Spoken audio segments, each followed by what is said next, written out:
Assalamualaikum warahmatullahi wabarakatuh. Perkenalkan, nama saya Salsabila Yunitari, NIM 19004080. Video ini saya buat untuk memenuhi tugas mata kuliah broadcasting. Dalam video ini saya akan menjelaskan mengenai profesi sebagai editor video. Nah, pertama kita akan membahas apa sih profesi editor itu?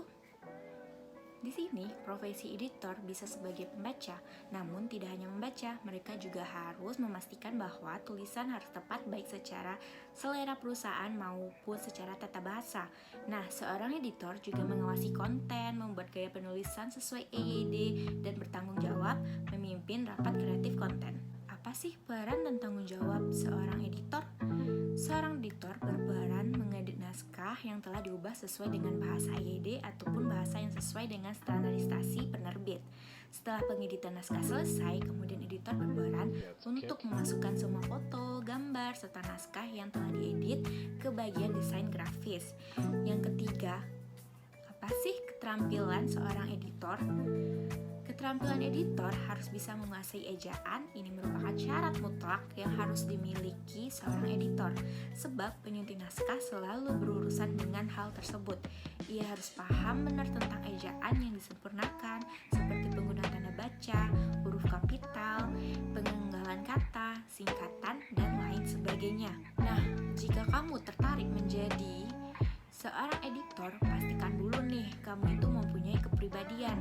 Yang pertama itu, kamu harus berpikir analitis dengan menggunakan bahasa logika untuk mengidentifikasi kelebihan dan kelemahan dari solusi permasalahan yang dihadapi. Yang kedua, mencintai dunia penulisan dan kata-kata. Yang ketiga, problem solving. Di sini editor bisa menangani masalah yang rumit dan mengetahui cara menggunakan teknologi untuk menyelesaikannya. Yang keempat, manajemen waktu. Dalam menangani deadline yang biasanya diberikan dalam penerbitan sebuah buku, seorang editor bisa memanfaatkan deadline yang diberikan dengan maksimal. Yang terakhir, kemampuan komunikasi dalam bentuk lisan maupun tulisan serta kemampuan berdiplomasi. Jika kamu yang tertarik dengan posisi editor, maka harus memiliki minimal pendidikan gelar sarjana di bidang sastra Indonesia, Inggris, sastra dan bahasa asing lainnya, ilmu komunikasi atau jurusan yang relevan. Lulusan sastra Indonesia sendiri cenderung lebih diskusi karena perkuliahannya akan mempelajari puisi, prosa, cerita, novel, naskah, dan karya sastra lainnya. Kamu juga akan melakukan berbagai kajian untuk mengetahui latar belakang dari ide dan karya seniman. Ada pula bibliografis yang mempelajari tentang penampilan dan formasi buku. Selain itu, kamu juga mempelajari penulisan kreatif dan penyuntingan. Pendidikan sastra Indonesia akan ditempuh dalam waktu 4 tahun. Seperti yang sudah dijelaskan, editor adalah pembaca pertama dari tulisan. Namun mereka tidak hanya membaca, mereka juga memastikan bahwa tulisan itu harus tepat, baik itu secara selera perusahaan maupun secara tata bahasa. Sekarang ini banyak editor tersebut di Indonesia, baik itu yang bertugas untuk menyunting buku atau media massa. Tugas setiap editor pun menjadi bervariasi, tergantung dari mana tempat bekerja. Berikut saya akan menjelaskan apa aja sih tugas yang bervariasi itu. Yang pertama, editor buku. Posisi ini akan banyak bersinggungan dengan emosi penulis cerita, kecenderungan calon pembaca, serta bagaimana semestinya serta disajikan. Hal ini berlaku baik untuk novel maupun cerita pendek. Yang kedua, editor media massa. Mereka yang bekerja di bidang jurnalistik biasanya akan berfokus pada tata bahasa, tanda baca, fakta, dan tulisan, serta bagaimana pemilihan kata dan tulisan. Nah, ini nih yang paling penting dalam profesi sebagai editor. Banyak pertanyaan yang sering muncul.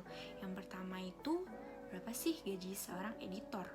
Gaji seorang editor itu berkisaran antara 4 juta hingga 6 juta per bulan. Yang kedua, apa sih pengetahuan yang dibutuhkan seorang editor? Di sini, jika kamu mau menjadi seorang editor, kamu harus memiliki kemampuan berpikir logis, kemampuan menulis, kemampuan diplomasi kreativitas, keterampilan komunikasi, penguasaan bahasa asing, serta pengetahuan EYD. Yang terakhir itu, apa sih tanggung jawab sebagai seorang editor? Editor itu bertanggung jawab mengedit naskah yang telah diubah dengan bahasa EYD ataupun bahasa yang sesuai dengan standarisasi penerbit, memasukkan semua foto atau gambar serta naskah yang sudah diedit ke bagian desain grafis, mempersiapkan naskah hingga layak terbit yang bekerja sama dengan asisten editor dan lainnya. Nah, Sekian penjelasan mengenai profesi sebagai editor. Jika kamu berminat untuk menjadi seorang editor, kejar terus cita-cita kamu sampai kamu meraihnya. Sekian penyampaian dari saya. Wassalamualaikum warahmatullahi wabarakatuh.